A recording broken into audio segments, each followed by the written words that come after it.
Hi, I'm Rob, and in this Gems of War video, I'm going to take a look in the Soulforge and tell you what's good and bad in there. I'm going to show you a really cool team for the Closing Time World event, and also a team for the Underspire. But first of all, let's take a look at this weekly event troop, the Lion of Yao Guai.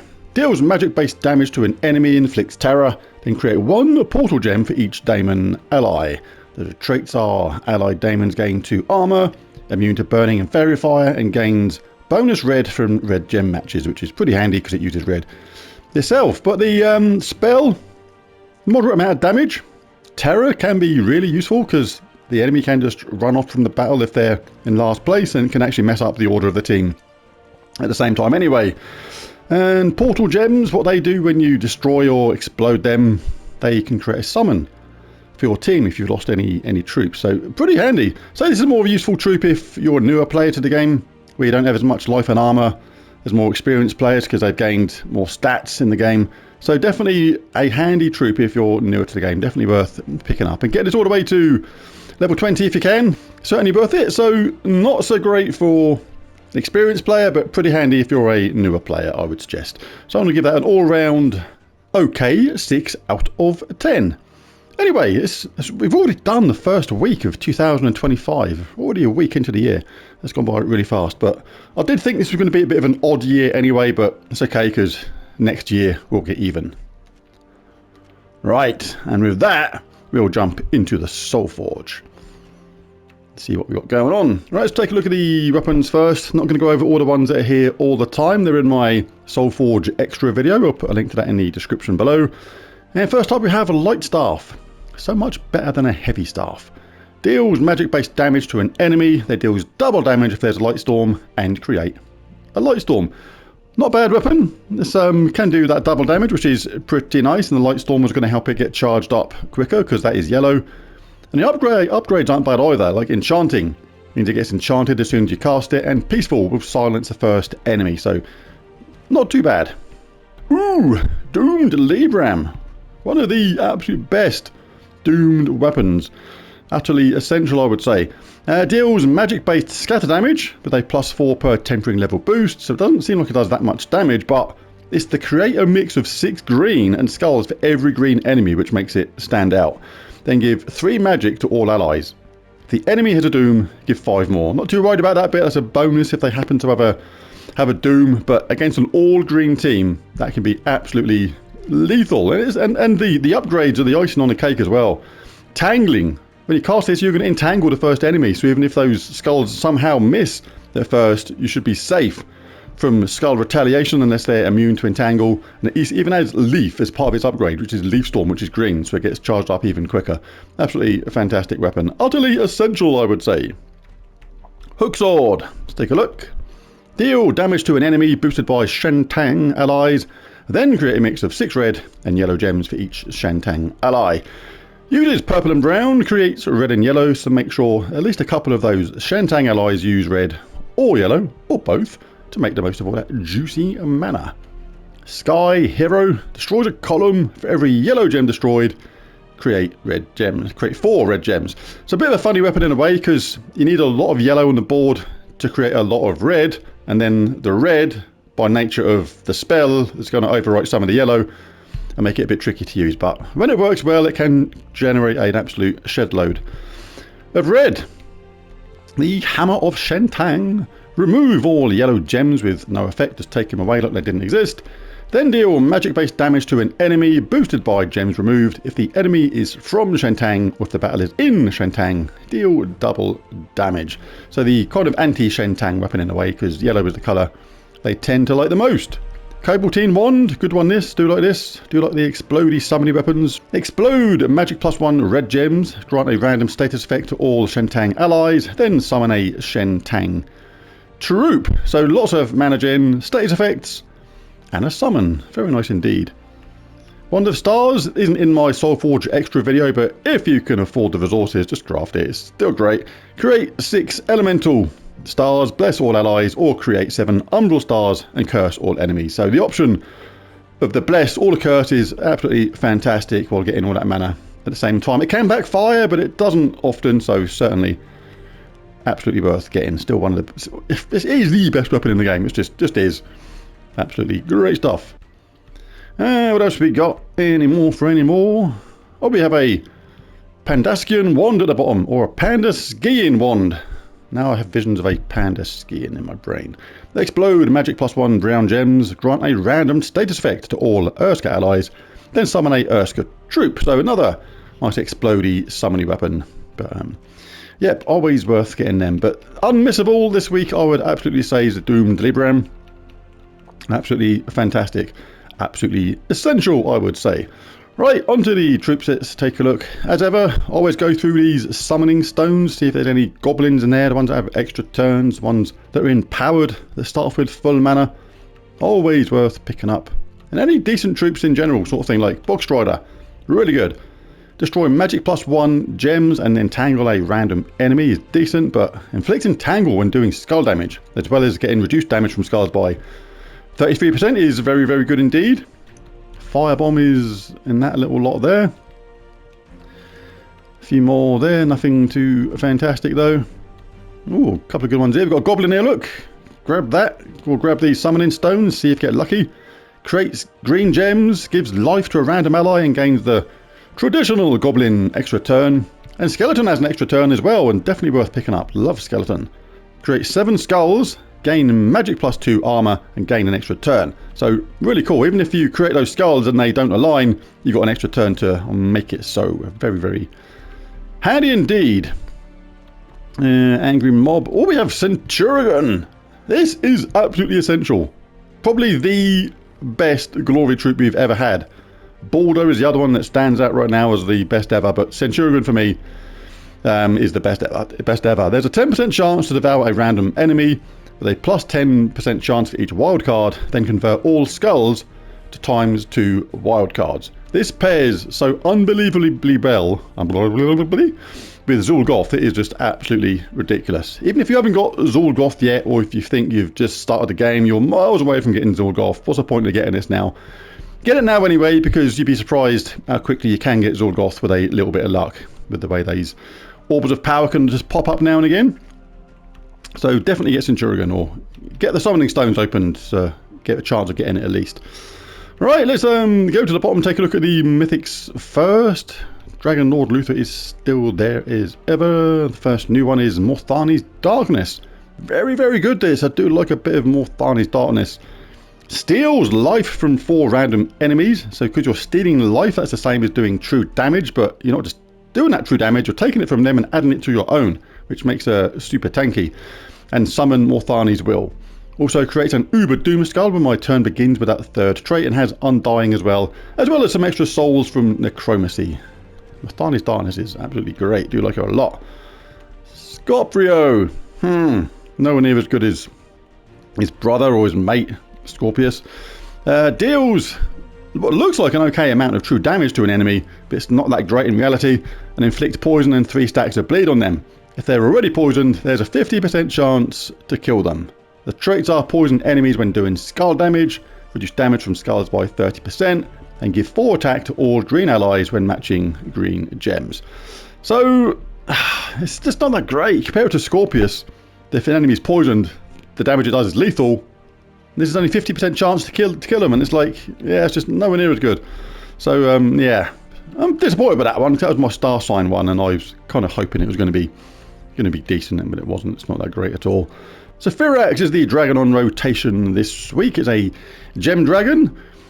She can guarantee it for extra dragonite cost on your path to getting Stellaryx. Decent troop, doing damage to all enemies, boosted by blue gems. Convert 5 blue gems to blue giant gems with a 10% chance of an extra turn, boosted by blue gems, and gives 2 magic to all blue allies when matching blue gems. Summons an Ice Storm at the start, which is blue, and reduces damage from skulls by 55% of a decent set of traits. So if this is the only dragon you're missing, the only gem dragon that you're missing to complete the set on your path to getting Stellaryx, could be worth spending the extra dragonite. It does make it guaranteed, and you could spend more than that just getting constant duplicates. But it is each to their own on that one. Player's choice, as I always say. So let's see who's next. We have Obsidious. Pretty good. Not great. Deals heavy splash damage to a random enemy, destroy a 5x5 block. There's a 50% chance to deal 60 or magic-based light splash damage to a random enemy. But the thing he's most used for is the fact that he stuns all enemies on 4 or 5 gem matches. A lot of players use this as a counter to Queen Beatrix and her cleanse and things like that. It does have reduced damage from skulls by 50% and summons a dust storm, which is brown, when an enemy dies. So it's okay. Moderate amount of damage, can get some mana gen, can do a bit of extra damage, but that stun is the handiest thing about it for most players, using it as a counter to Queen Bee teams and things like that, as I said. And who is next? We have Yao. Deals true damage to all enemies, which is not bad. Boosted by Naga and undead allies, and summons a Bone Naga. But one of the handiest things about her is that Poison Gaze. Poison all enemies on 4 or 5 gem matches. This pairs really well with our scorpion things, like Scorpio. That means that 50% chance to kill them comes into play with that, but it still doesn't make that great. She's much better with Scorpius, where the damage is lethal from Scorpius on poisoned enemies. That's where she really comes into her own. And is that it? Yes, that is. That is it for the Mythics. Let's take a quick look at the Mythics. At the Legendaries, rather. I said Mythics because Yao Guai may as well be a Mythic. It's that good. Does damage to the first 2 enemies boosted by his life. 3-to-1 ratio. Steal 4 magic from both enemies and transform all purple to red. And Yao Guai uses red. If you cast that when you're going to get a 4 match, when you make that transform, you can get charged up and just do it again. And he can be absolutely lethal. Also reflects 25% of skull damage, has mana shield, which makes him immune to mana burn, mana drain, and mana steal. And corruption is surprisingly good as well. Steals 3 life from the first enemy when matching red gems. Yao Guai, not a mythic, but might as well be one. So certainly worth crafting them. I'd usually say don't craft the legendaries because you can pick them up easier from your chests, but Yao Guai is an exception. A bit like Tesla as well. You see them in the Soulforge, you just get them. They are better than most mythics. That's how good they are. Glaceon, next on the list. Excellent troop, very damaging. Transforms yellow gems to blue and red to Doom Skulls and frees the strongest enemy. Also is immune to frozen. Reduces damage from skulls by 65% with ice armor, which is really cool. And gain 3 attack when an enemy matches skulls. And we have Smashed Mouth. Basic damage to an enemy, knock them to the back and drain 7 mana from all enemies below, and gains an extra turn. And Charybdis does damage to the first enemy and last enemy with independent 10% chances to devour the enemies, boosted by plus 3% for each submerged ally and enemy. Right, so who gets my Mythic of the Week?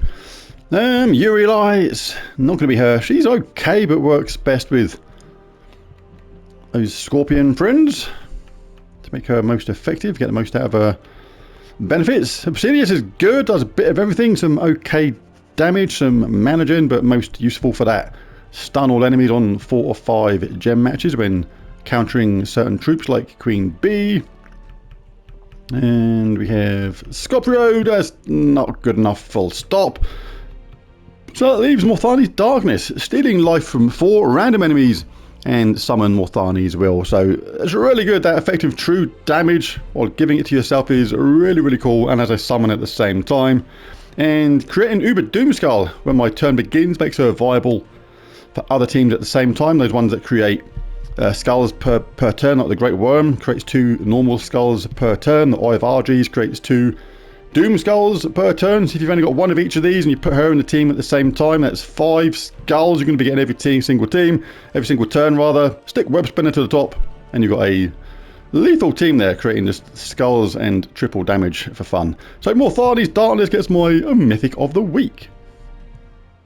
Right, now onto the Wild event, and we'll go over the scoring first. There are 6 battles you can encounter during this event. A Lion of Yao Guai, Rock Demon, Lamashtu, Dark Monolith, Yao Guai, and Obsidius. The first 5 battles are randomly chosen, but they all have an equal chance of appearing on the map. The battle against Obsidius will only appear after you win 4 other battles. After defeating him, all battles reset, and you'll need to fight another 4 battles to spawn Obsidius again. Now, the rewards are as follows. Line of Yao Guai, you get 4 portal keys. Rock Demon, 5 portal keys. Lamashtu, 6 portal keys. Dark Monolith, 7 portal keys. Yao Guai, 8 portal keys. And Obsidius, 12 portal keys. Each portal key is worth 3 points. Battles will drop a variable number of portal keys, on average about 1.18 times the base amount. But I've simplified the scoring system on screen to show you exactly how many points you get per battle.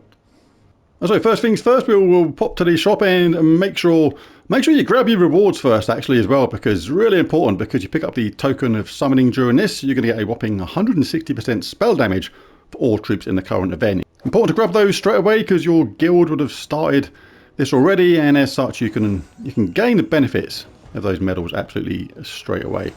Let's get that done. That is there.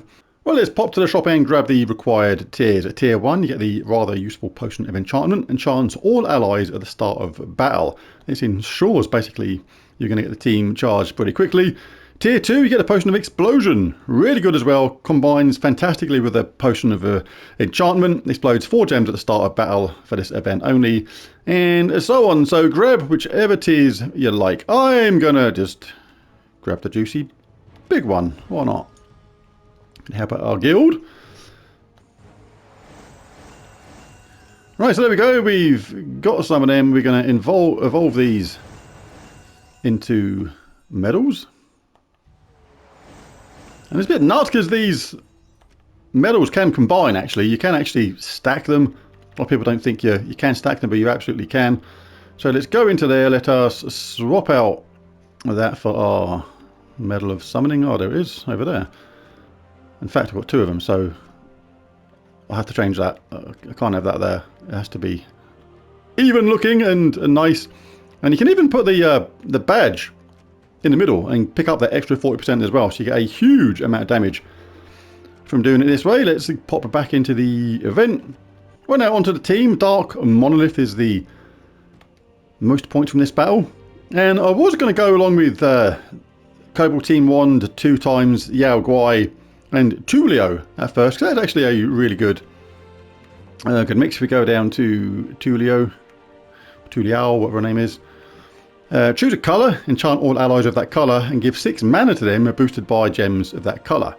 All our troops would have been green if we used her with 2 Yao Guai, because Yao Guai uses green and does that enormous amount of damage and has a chance of an extra turn at the same time.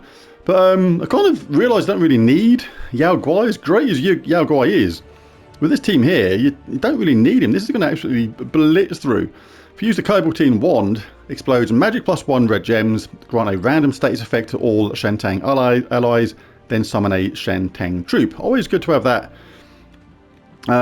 benefit of all that mana gen, the status effects, the summon, really, really cool. And the upgrades to this are really good as well. Enchanting, as soon as you cast this, you can become enchanted and get ready to do it again. Peaceful, you're going to make the first enemy silenced. They can't collect mana, they can't collect spells. Really, really cool, the Cobaltine Wand. So we explode those red gems. That's going to help charge up our entire team. Now, Tiang Long in second place. As you'll see, we got a lot of damage to all enemies here. Then create a mix of 16 red and yellow gems. Any red will feed into Peng Long. Any yellow will feed into Tiang Long and Peng Long if we get any overspill from Tiang Long. So that works really, really well. Peng Long does damage to all enemies boosted by enchanted allies, which is really cool because when we cast this, we get enchanted straight away. So we get a little boost from that automatically. And Moon Rabbit starts with a full mana, converts blue to yellow, and gives life to all other allies and blesses the first ally too. So we get life, making this a really tanky team at the same time, as well as the opportunity to charge up Tiang Long absolutely immediately. So this should work really well. And with that damage boost from the medals as well, this should absolutely fly through this. Now I am in monk class for this. There is options to change to, say, archer class. That would be a pretty good way to go. But I've chosen monk class because not only has it got some really cool stuff anyway, like Sky Ancestry, immune to mana drain, silence, fairy fire, and mana burn. We also got agile, 20% chance to dodge skull damage, but good karma is cool as well. Gain 3 mana when matching 4 or more gems.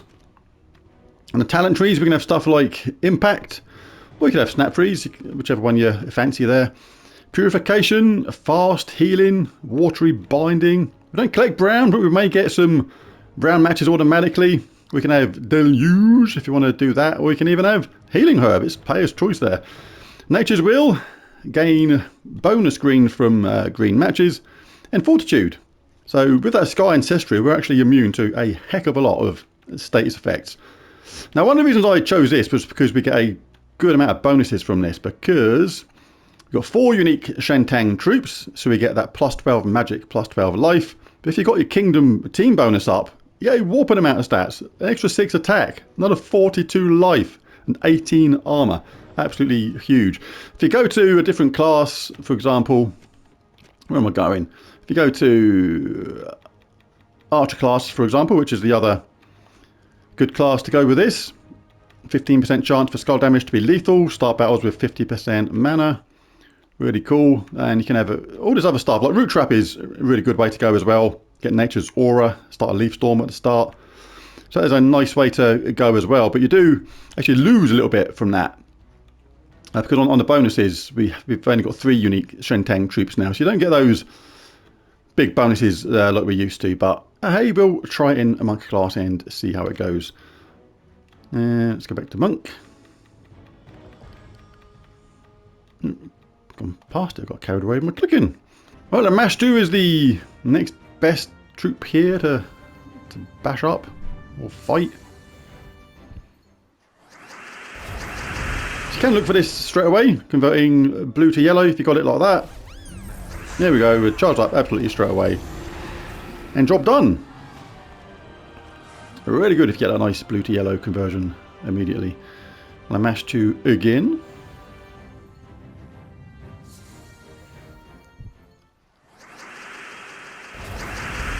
Nice little explosion there. Look, we've got the go between wand up absolutely straight away. I'm not even going to think about it. Just going to cast that.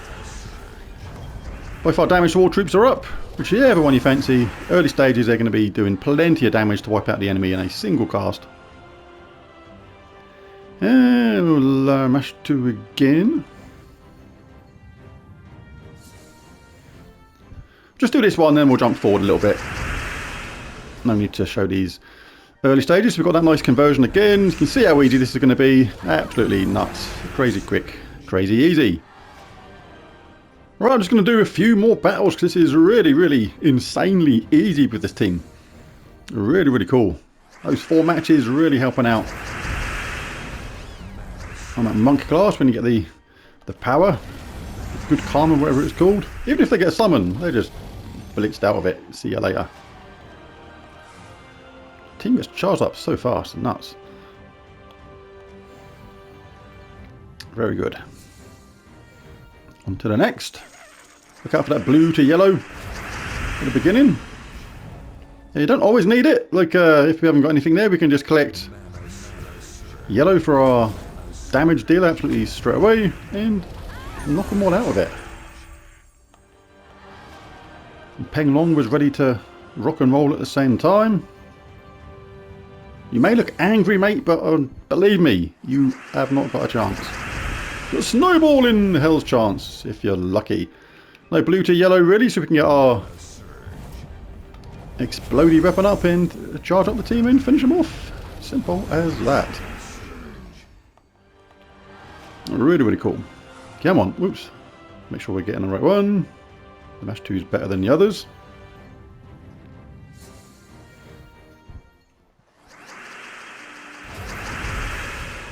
And just cast that. Even look for the other one, because cast that is going to get things done really, really quickly. Got to cast it again? What the fidgety fudge? And on to the next. Let's just do a couple more, then we'll call the video a day. Rock Demon it is. Lowly Rock Demon was the best out of that motley crew.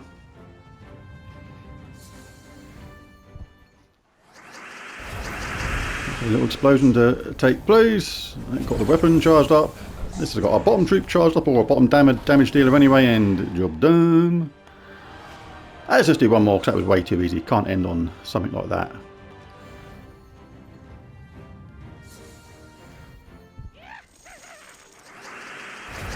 Oh, we've got a nice conversion down there at the bottom of the blue to yellow. And job done.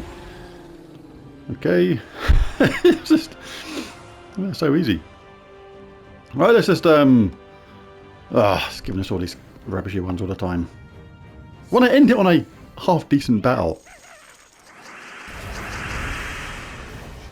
What we got? A bit of yellow there. Done. Come on. Ew, something half decent. Obsidious. This will be the last one. Let's end it on a good note.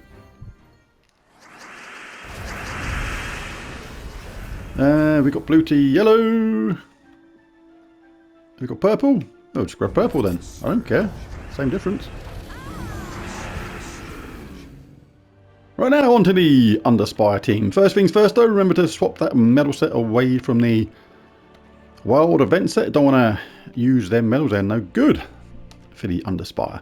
But the Underspire, we can use exactly the same team if you like. So all I'm going to do here is change it up slightly. I'm going to show you the benefits of changing it to Archer class instead. We do lose some of those team bonuses, of course, not quite as much oomph from them, but there's still some good stuff from Archer class from this. You get the benefit of the chance to just kill somebody outright. This is particularly useful on the later levels. You get a faster start with 50% mana right off the bat, which is really useful because obviously with this event you don't get the potion of enchantment or anything like that.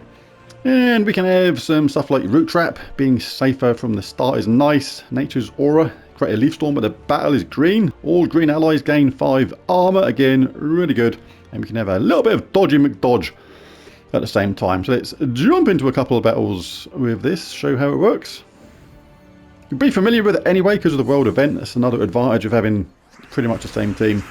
And we can still look for this blue to yellow at the start. Get our team charged up nice and quick. Peng Long's ready to go. Not Peng Long, Jiang Long! Too many longs in the team. Long this, long that. Long in the other. Right, grab our 3 lantern from Nose, Green Face, Hat Boy. And on to the next. Eventually. Right, so with a 50% mana start, if you don't get the blue to yellow off the bat, obviously it's really good to just, well, grab that anyway. Charge up the weapon. That should get things done nice and quickly. Let's have a little bit of that. Explode red gems. Charge up the team. It's not going to be as quick as a world event team just by nature of the way this event is, but still going to be pretty decent. And the fact you've got the Moon Rabbit at the bottom giving life to all other allies as well should make it pretty tanky on the later levels. You can keep on dishing out that consistent damage with Jiang Long and Peng Long. Right, I'm going to make this the last battle of this. There's no need for showing a lot of battles because it's basically a very, very similar team to what we've seen already. May as well get a bit of instantaneous damage there like that. Can we do this now? Yes, we can. Very straightforward. Lovely jubbly. Right, whatever it is, there's the video. If you enjoyed it, found it useful or helpful, it'd be really cool if you press that like and subscribe button. It really does help. But most of all, thanks for watching. Catch you again in the next one. Bye for now.